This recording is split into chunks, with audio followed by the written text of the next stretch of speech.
Good morning everyone. आज हम अपना चैप्टर स्टार्ट करते हैं, that is diagrammatic presentation of data, bar diagram and pie diagram.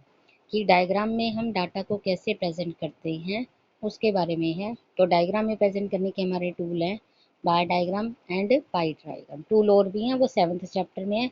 अभी इसमें बार डायग्राम और पाई डायग्राम है। तो सबसे पहले इसमें आता है बार डायग्राम। देखो, टाइप्स ऑफ डायग्रामेटिक प्रेजेंटेशन है। एक है ज्योमेट्रिक फॉर्म, जिसमें आपका आता है बार डायग्राम और पाई डायग्राम। दूसरा आता है फ्रीक्वेंसी डायग्राम, जिसमें हिस्टोग्राम, पॉलीगॉन और ऑगिव करते हैं। तीसरा इसमें अर्थमेटिक लाइन ग्राफ और टाइम सीरीज ग्राफ है। ये टॉपिक हमारा नहीं करते हम, ये कट है। तो हमारा पहला है ज्योमेट्रिक फॉर्म है, तो वो बार डायग्राम की कौन कौन सी है, बार डायग्राम और पाई डायग्राम। बार डायग्राम क्या होता है? Bar diagrams are those diagrams in which data are presented in the forms of bar और rectangle। जब डाटा को एक बार या रेक्टेंगल की फॉर्म में शो कर दिया जाता है उसको हम क्या कहते हैं, बार डायग्राम। और बार जो होते हैं उसको हम कॉलम भी कहते हैं। ये जो आपका होता है इस तरह से, ये आपका क्या बन जाता है, बार डायग्राम बन जाता है। इसको बार कहते हैं, ठीक है। हिंदी में इसको कहते हैं दंड चित्र, दंड आरेख कहते हैं। हिंदी में क्या कहते हैं इसको, दंड आरेख कहते हैं। तो जब हम दंड आरेख को क्या करते हैं, एक चौड़ाई में एक रेक्टेंगल में जो फॉर्म कर देते हैं उसको हम क्या कहते हैं, दंड आरेख कहते हैं। अब इसकी फीचर्स क्या दी हुई हैं, bar diagram and its feature. सबसे पहली दी हुई है इसमें कि इसकी लेंथ और हाइट जो है बार्स की वो अलग अलग हो सकती है, लेकिन इसकी जो ब्रेड्थ होती है, द लेंथ और हाइट ऑफ द बार्स में differ according to different values of variable. कि अगर वैल्यू जो है वेरिएबल की अलग अलग है तो उस हिसाब से उसकी लेंथ और हाइट अलग हो सकती है। द लेंथ में बी मोर और less but the breadth remain, उसकी चौड़ाई जो है वो सेम रहती है। कैसे सेम रहती है, अब इस चीज को अभी हम एक बार डायग्राम बनाएंगे ना, उसमें सारी क्लियर हो जाएगा ये। अभी पहले इसकी फीचर्स पढ़ लो। दूसरा आता है बार में भी आइदर वर्टिकल भी बना सकते हैं और इसको हॉरिजेंटल भी बना सकते हैं। देखो, ये आपका वर्टिकल है और ये आपका हॉरिजेंटल है। तो वर्टिकल और हॉरिजेंटल किसी भी फॉर्म में हम इसको बना सकते हैं। Bars are equi distance from each other. इनके बीच में जो डिस्टेंस होता है वो क्या होता है, इक्वल होता है। एक बराबर जो होते हैं डिस्टेंस पर, दूरी पर ये बनाए जाते हैं, ठीक है। फिर आता है all bars are based on से कॉमन बेस लाइन। सभी बार जो है वो एक ही लाइन पर बेस होते हैं, इनकी कोई अलग अलग लाइन नहीं बनती। ये एक लाइन बन गई और इसी पर सारे बार्स बना दिए गए हैं। ये डिफरेंट कलर के बार्स देख रहे हो ना, लेकिन लाइन क्या है, एक ही है, सेम लाइन पर बनाए जाते हैं। Unless data assume some specific ordering, these should be presented in the form of ascending or descending order। अगर तो आपकी सीरीज जो है इंडिविजुअल है तब तो आप उसको असेंडिंग या डिसेंडिंग ऑर्डर में अरेंज कर सकते हो, लेकिन आपकी डिस्क्रीट या कंटिन्यूस सीरीज हो जाए उसमें आप डाटा को असेंडिंग या डिसेंडिंग ऑर्डर में अरेंज नहीं कर सकते हो, ठीक है। तो ये इसकी सबसे बड़ी जो है आपकी कमी आ जाती है कि आप इसको असेंडिंग या डिसेंडिंग ऑर्डर में सिर्फ इंडिविजुअल सीरीज में कर सकते हो जब आपको कोई स्पेसिफिक ना दिया गया हो। लेकिन अगर स्पेसिफिक ऑर्डर दे दिया है, यानी कि डिस्क्रीट या कंटी सीरीज में डाटा है, फिर आप इसको नहीं कर सकते। To make the bars attractive these may be shaded with different colour. Bar को और ज़्यादा एट्रैक्टिव, सुंदर बनाने के लिए हम इसमें क्या करते हैं, डिफरेंट कलर्स की शेड का यूज़ करते हैं, ठीक है। तो ये है इसकी फीचर्स। तो इसकी फीचर्स का क्वेश्चन जो है वो 3 या 4 मार्क्स में कभी कभी आ जाता है, इसलिए फीचर्स करवा रही हूँ। फिर आते हैं types of bar diagram. Simple bar diagram कौन सा होता है, जिसमें एक सिंगल सेट डाटा का दिखाया जाता है, उसको हम क्या कहते हैं, सिंपल बार डायग्राम। जैसे ईयर दे दिया 1951 से 60 ये, और फिर उसके बाद उसमें सिर्फ बर्थ रेट दे दी कि जन्म दर क्या है उसको दिखा दिया। तो एक सिंगल जो है सेट ऑफ न्यूमेरिकल डाटा है, तो उसको हम क्या कहते हैं, सिंपल बार डायग्राम। सिंपल बार डायग्राम जो है आपका वर्टिकल भी है और हॉरिजेंटल भी है। देखो 1951 से 60, 61 से 70, इस तरह से यहाँ ईयर दे दिए, यहाँ बर्थ रेट दे दी, और इधर से इनको फिर कितना है, पहला 45 है ना, 45 तक की ऐसे लाइन बना दी। वैसे तो आप ये बार डायग्राम जो है वो काफ़ी क्लासों में पहले से जूनियर क्लासेस में करते आ रहे हैं, जैसे 1951 से 60, इस तरह से। अब इसकी ये ब्रेड्थ जो है वो सेम हो रहा है, दूसरे वाले में भी ब्रेड्थ क्या लेते हैं, चौड़ाई जो होती है बेटे वो सेम रहेगी। अब लंबाई जो है ये होगी लंबाई, ये क्या हो जाती है इसकी अलग अलग हो जाती है, लेकिन चौड़ाई क्या रहती है, सेम रहती है। हो सकता है तीसरा इससे छोटा हो और फोर्थ वाला जो है वो इससे भी बड़ा हो आपका। तो इस तरह से ये जो है ये आपके रेक्टेंगल बनते हैं, बार बनते हैं, दंड आरेख जिसको हिंदी में कहते हैं। ठीक है, तो ये तो आपका क्या था, वर्टिकल है, और इसको हम हॉरिजॉन्टल भी बना सकते हैं। वर्टिकल या हॉरिजॉन्टल किसी भी फॉर्म में बनाया जा सकता है। दूसरा फिर इसमें आता है मल्टीपल बार डायग्राम। मल्टीपल क्या होता है, जो डाटा की दो सेट्स को शो करता है उसको हम क्या कहते हैं, मल्टीपल। दो भी हो सकते हैं, दो से ज़्यादा भी हो सकते हैं। जैसे अब इसमें बर्थ रेट के साथ साथ आपको क्या दी गई है, डेथ रेट भी दे दी गई है, तो ये आपका क्या बन जाता है, मल्टीपल बार डायग्राम बन जाता है। ईयर दे दिया आपको 19, वही वाला पहले पहले वाला ये है ईयर 1931, 41, 51 to 60, 71 to 80, ये ईयर दे दिए। इसके साथ आपको दे दिए है बर्थ रेट दे दी, और फिर इसके साथ ही नीचे आपको दे दी डेथ रेट दे दी। तो अब इसमें क्या है, दो करेक्टरिस्टिक शो होगी, तो ये क्या बन गया आपका मल्टीपल बार डायग्राम। अब इसको शो कैसे किया है, ये देखो आपको यहाँ पर जो है वो प्रॉपर मेंशन करना होगा कि आप बर्थ रेट के लिए कौन सा कलर यूज़ कर रहे हो और डेथ रेट के लिए कौन सा कलर अलग से यूज़ कर रहे हो, और जिसमें आप शो करोगे। 1931 40 जो है ना उसको दो पार्ट्स में डिवाइड करके आधे में आपने बर्थ रेट दिखा दी, फिर उसमें डेथ रेट, फिर इसी तरह से 51 टू 60 में 41 टू 50, इस तरह से दो पार्ट्स में आप उसको डिवाइड करते जाओगे, तो ये आपका बन जाता है मल्टीपल बार डायग्राम। तीसरा इसमें आता है सब डिवाइडेड बार डायग्राम। सब डिवाइडेड क्या होता है, जब डाटा जो होता है उसको हम क्या कहते हैं, उसकी total value as well as उसकी परसेंटेज पार्ट वैल्यू दोनों को, सॉरी परसेंटेज नहीं, part value as well as total value दोनों को दिखाया जाता है, तो उसको हम क्या कहते हैं, सब डिवाइडेड। जैसे ईयर दे दिया उन्होंने 2014 15, 15 16, 16 17, 17 18, ईयर दे दिया। इसके साथ हाइड्रो इलेक्ट्रिसिटी का कितना हुआ, थर्मल का कितना हुआ, फिर उसका टोटल दे दिया। हाइड्रो का हुआ 46, थर्मल का हुआ 64, तो टोटल हो गया 110।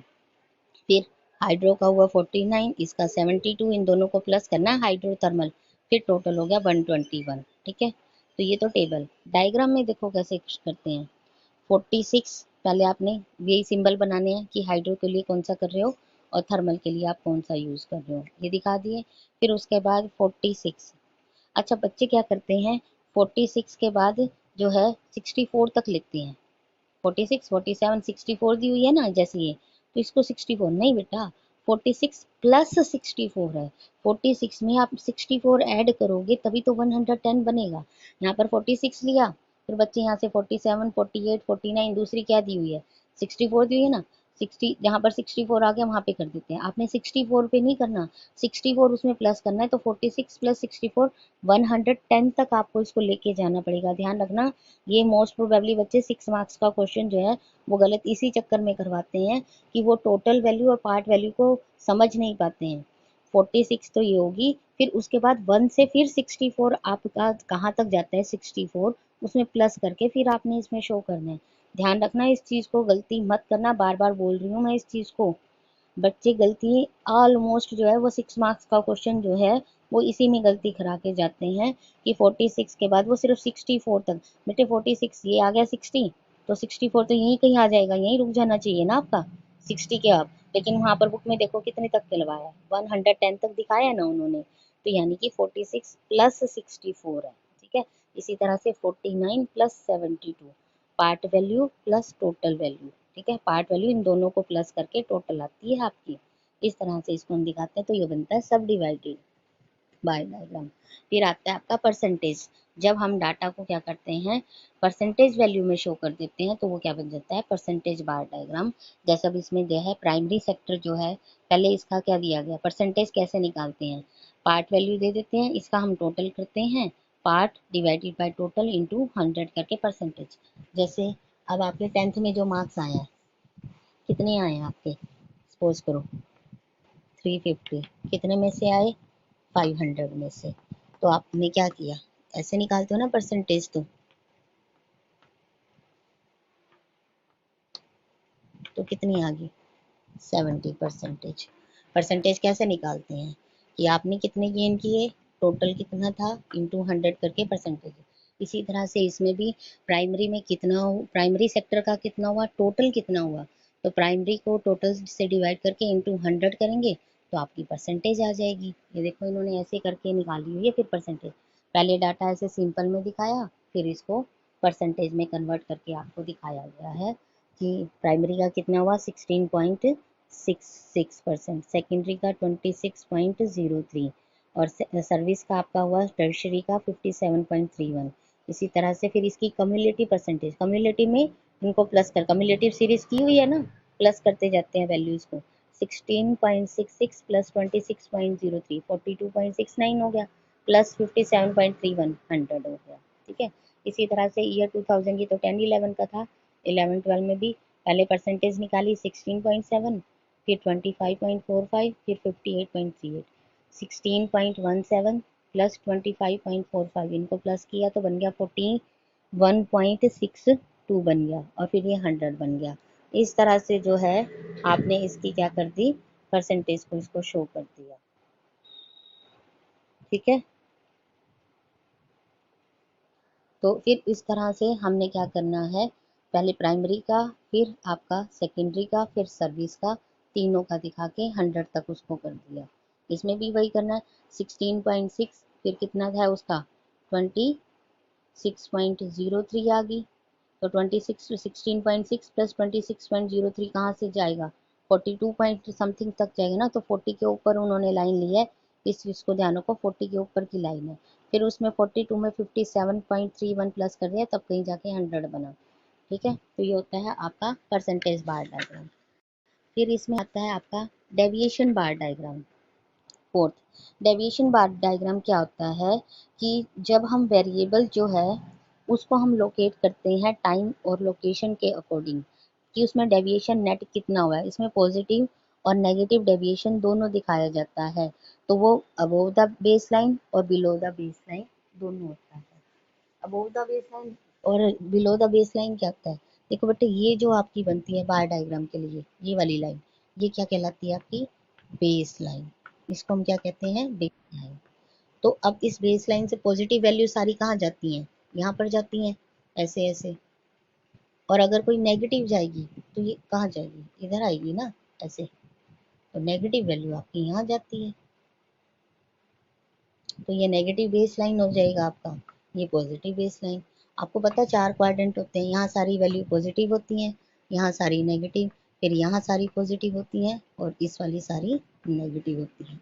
पता है ना, ये यहाँ पर पॉजिटिव, यहाँ नेगेटिव, फिर ये पॉजिटिव, फिर ये नेगेटिव। इस तरह से आपका डेविएशन बार डायग्राम में कि अगर किसी फर्म को प्रॉफिट और लॉस दोनों उसका दिखाते हैं, जैसे 2013 में फर्म को प्रॉफिट हुआ 30 का, 14 में उसको 20 का लॉस हो गया, 15 में फिर 10 का प्रॉफिट, 16 में प्रॉफिट, 17 में फिर उसको लॉस हो गया, 18 में फिर से प्रॉफिट हो गया। तो इस तरह से नेगेटिव वैल्यूज को भी जब दिखाया जाता है, देखो जो नेगेटिव वैल्यूज है उसको कहाँ दिखाया उसने, नीचे दिखा दिया, और जो पॉजिटिव वैल्यूज है उसको क्या दिखा दिया उसने, ऊपर दिखा दिया। ठीक है, तो इस तरह से बनेगा, बेस लाइन सेम की सेम रहेगी।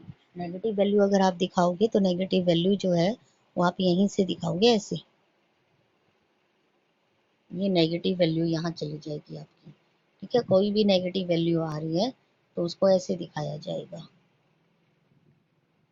ठीक, तो ये होता है आपका डेविएशन बार डायग्राम। नेक्स्ट बेटे इसमें आता है आपका पाई चार्ट। पाई चार्ट आपने किया हुआ है। पाई डायग्राम क्या होता है, एक सर्कल होता है जिसको डिफरेंट सेगमेंट में हम डिवाइड करते हैं परसेंटेज वैल्यू को, उसको हम क्या कहते हैं पाई चार्ट।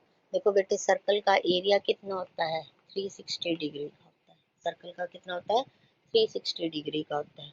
तो आप जब एक सर्कल लेते हो, उसका कोई पॉइंट लेते हो, वहां से आपने एक लाइन लेनी है और फिर उस लाइन से आप क्या करते हो, सर्कल को ड्रॉ कर देते हो, पूरा आपका सर्कल बन जाता है।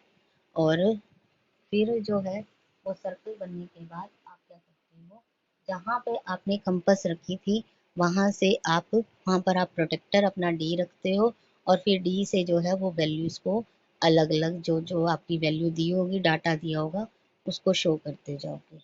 तो ये होता है आपका पाई चार्ट।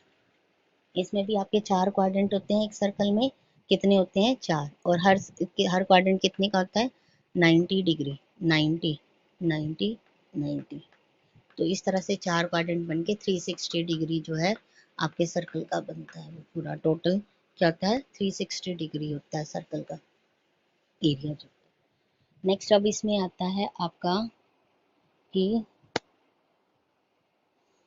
अब एक न्यूमेरिकल करेंगे जिसमें से आप जो है उसको सर्कल में कैसे शो करना है वो देखेंगे। अब सर्कल में कैसे शो किया जाता है उसको देखो जरा ध्यान से। सबसे पहले तो क्या करेंगे हम, आपको वैल्यू दी हुई होगी, उस वैल्यू को हमें क्या करना होगा डिग्रीज में कन्वर्ट करके दिखाना है। कैसे कन्वर्ट करेंगे एक न्यूमेरिकल से ही समझते हैं। सपोज करो आपको दिया गया है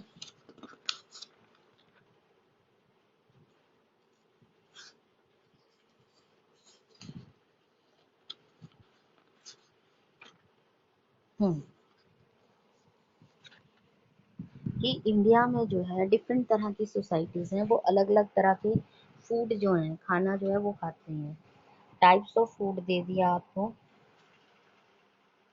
कौन सा नॉर्थ इंडियन आपका जैसे होता है, साउथ इंडियन हो गया, चाइनीज हो गया, मैक्सिकन हो गया, इटालियन हो गया, ठीक है। ये सारे फूड दे दिए गए हैं और इसमें कितने लोग जो हैं इस फूड को खाते हैं उसकी वैल्यू दे दी गई और आपको कहा गया कि इस डाटा को जो है वो परसेंटेज आपको पाई चार्ट में जो है ये डाटा रिप्रेजेंट करना है। तो देखो नॉर्थ इंडियन, इसका कितना दिया गया है 150 लोग जो हैं वो नॉर्थ इंडियन खाना खाते हैं।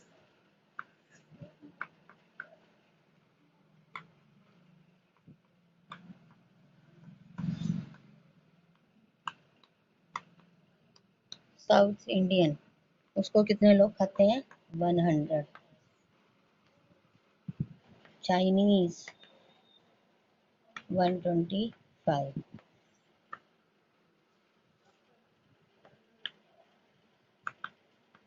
इंडियन 75।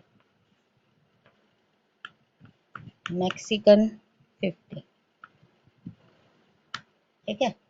अब हमें सबसे पहले क्या करना है, सबसे पहले ना इसकी हम क्या करते हैं परसेंटेज निकालते हैं। परसेंटेज कैसे निकाली जाती है बेटे, इसका टोटल कर दो। तो 150 100 हो गया 250, 250 फिर 125 हो गया, इसमें 375 375 और 75 हो गया 450 और ये 50, टोटल हो गया आपका 500। अब हम सबसे पहले इसकी निकालेंगे परसेंटेज। परसेंटेज कैसे निकालेंगे 150 अपॉन में 500 इंटू 100, 100 सिंगल वैल्यू अपॉन में टोटल और इंटू 100 करके अपॉन में 500 इंटू 100, 125 अपॉन में 500 इंटू 100, 75 अपॉन में 500 इंटू 100, 50 अपॉन में 500 इंटू 100, 500 ये तो टोटल ही है, ठीक है। अब इसकी परसेंटेज निकालें, 0 से 0, 0 से 0, 5 3 जा 15, तो ये कितना हो गया 30% आ गई आपकी पहले। फिर ये 0 से ये 0, ये 0 से ये 5 2 से 10, ये कितना हो गया 20% हो गया। फिर 0 25, 0 कट गई 15%, 10%। इस तरह से हमने क्या किया इसकी परसेंटेज निकाल दी 30 20 25 15 और 10। देखो ये आपको एक एक स्टेप मैंने इसलिए करके दिखाया कि परसेंटेज कैसे निकाली जाती है, अदरवाइज मैं यहाँ सीधा परसेंटेज लिख देती। तो सीधी परसेंटेज अगर हम लिखें तो वो कैसे आएगी परसेंटेज 30 फिर 20 फिर 25 फिर 15 और फिर 10। अब क्या करना है अगले स्टेप में, इस परसेंटेज को हमें 360 डिग्री में कन्वर्ट करना है। परसेंटेज को 360 में कैसे करते हैं आप उसको ध्यान से समझना बेटे। परसेंटेज है ना 30 upon 100 into 360, 20 upon 100 into 360, 25 upon 100 into 360, 15/100 into 360, 10/100 into 360। इस तरह से इसको हम 360 डिग्री वाले में कन्वर्ट करते जाएंगे। 0 से 0, 0 से 0, ये होगी 108 डिग्री का साइन ऊपर जरूर बनाना बेटे। अगर डिग्री का साइन नहीं बनाओगे ना ऊपर तो सारा मामला गड़बड़ हो जाएगा। फिर एक 0 से ये, एक 0 से ये, कितना हो गया 72 डिग्री।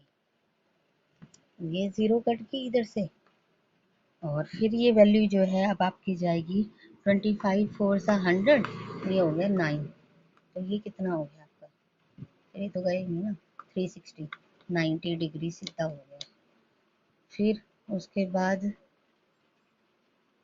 5 3 सा 5 2 सा 10, 18, 18 3 सा कितना हो गया 54 डिग्री। और फिर ये कट गया 36 डिग्री। ठीक है। अच्छा, आपको अपना चेक करना हो कि आपका सही है या नहीं, आप इस सब का टोटल चेक कर लो। 180 प्लस 72 190 डिग्री ये हो गया। 54 और 36 90 प्लस 90 180 ये हो गया, 180 ये हो गया। तो टोटल आपका क्या आ गया 360 डिग्री। अगर टोटल 360 डिग्री आ रहा है इट मीन्स आपकी सारी कैलकुलेशन ठीक है। आप यहीं पर अपनी सारी कैलकुलेशन को चेक कर लेना। यहाँ पर भी आप अपनी परसेंटेज को चेक कर लीजिए 30 20 50 75, फिर 75 और 50 19 और 10 100 आ गया ना ये 100। यहाँ पर परसेंटेज और यहाँ पर अपनी डिग्री चेक कर लेना, कैलकुलेशन सारी ठीक है यानी। अगर यहाँ पर 360 नहीं आ रहा इट मीन्स कहीं कैलकुलेशन में मिस्टेक है, यहाँ 100 नहीं आ रहा इट मीन्स कहीं कैलकुलेशन में मिस्टेक है। ठीक है, तो कैलकुलेशन को चेक यहीं पे कर लेना। और फिर इसके बाद इस सारी जो हमारी ये डिग्रीज वाली वैल्यू आई है इसको एक सर्कल में शो कर देंगे। कैसे सर्कल में शो करेंगे, कंपास लेके वो पॉइंट यहाँ जो भी है उससे एक सर्कल बनाओगे।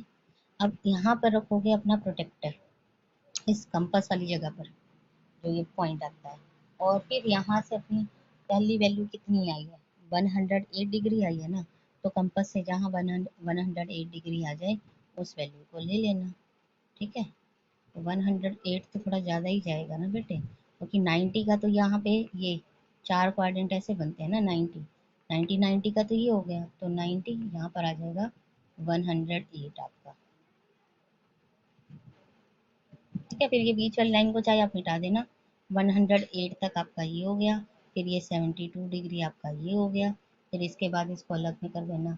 90 डिग्री का तो एक पूरा ये क्वाड्रेंट हो ही गया आपका, और फिर ये एक आपका 54 डिग्री का, और एक ये 36 डिग्री का। तो 108 72 90 54 और 36, इस तरह से जो है ये आपका पाई चार्ट में आप इसको शो कर सकते हो। ठीक है बेटा, तो इसी के साथ आपका ये चैप्टर होता है कंप्लीट। वीडियो थोड़ा लंबा बन गया पर क्या करें, चैप्टर छोटा था तो 2 पार्ट में नहीं हो सकता था, इसलिए एक में ही करना पड़ा। ठीक है, अब इस चैप्टर को आप आराम से कर लीजिएगा। अगला वीडियो जो है अब वो सॉरी नोट्स आएंगे अगले चैप्टर के, और वो आएंगे आपके पास राखी के बाद। 3 4 दिन आप जो है अपना फेस्टिवल भी एंजॉय करो और इस चैप्टर को भी कर लेना। ठीक है बेटा, बाय।